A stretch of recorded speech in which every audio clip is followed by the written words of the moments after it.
بسم اللہ الرحمن الرحیم۔ آج کا جو ہمارا عنوان ہے وہ ہے واقعہ کربلا کا حقیقی مفہوم۔ واقعہ کربلا کا پس منظر، شہادت حسین رضی اللہ تعالی عنہ کا مقصد۔ ایک پل کی تھی بس حکومت یزید کی، صدیاں حسین کی ہیں زمانہ حسین کا۔ جگر گوش رسول اللہ صلی اللہ علیہ وآلہ وسلم، شباب اہل جنہ حضرت حسین علیہ السلام کی دردناک مظلومانہ شہادت پر تو زمین و آسمان روئے، جنات روئے، جنگل کے جانور متاثر ہوئے، انسان اور پھر مسلمان میں سے ایسا کون ہے جو اس کا درد محسوس نہ کرے یا کسی زمانے میں بھول جائے۔ لیکن شہید کربلا رضی اللہ عنہ کی روح مقدس درد و غم کا رسمی مظاہر کرنے والوں کی بجائے ان لوگوں کو ڈھونڈتی ہے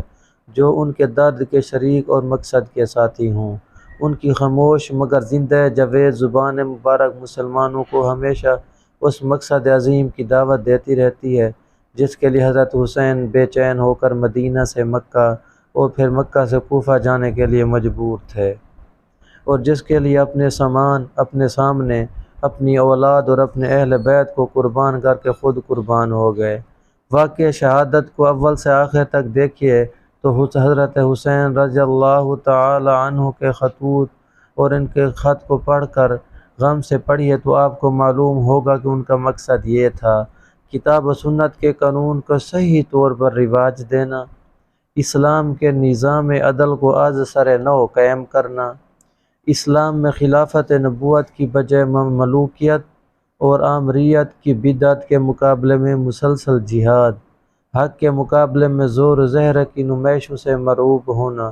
حق کے لیے اپنی جان و مال اور اولاد سب قربان کر دینا، خوف و ہراس اور مصیبت و مشقت میں نہ گھبرانا، اور ہر وقت اللہ تعالیٰ کو یاد کرنا اور اسی پر توکل اور ہر حال میں اللہ کا شکر ادا کرنا۔ کوئی ہے جو جگر گوش رسول اللہ صلی اللہ علیہ وآلہ وسلم، مظلوم کربلا، شہید جور و جفا کی اس پکار کو سنے اور ان کے مشن کو، ان کے نقش قدم پر جان دینے کے لیے تیار ہو، ان کے اخلاق فاضلہ اور اعمال حسنہ کی پیروی کو اپنی زندگی کا مقصد ٹھہرائے۔ یا اللہ، ہم سب کو اپنی اور اپنے رسول اللہ صلی اللہ علیہ وآلہ وسلم اور آپ کے صحابہ کرام اور اہل بیت و اطہار رضی اللہ عنہ کی محنت کاملہ اور اتباع کاملہ نصیب فرما۔ صدق اللہ العظیم۔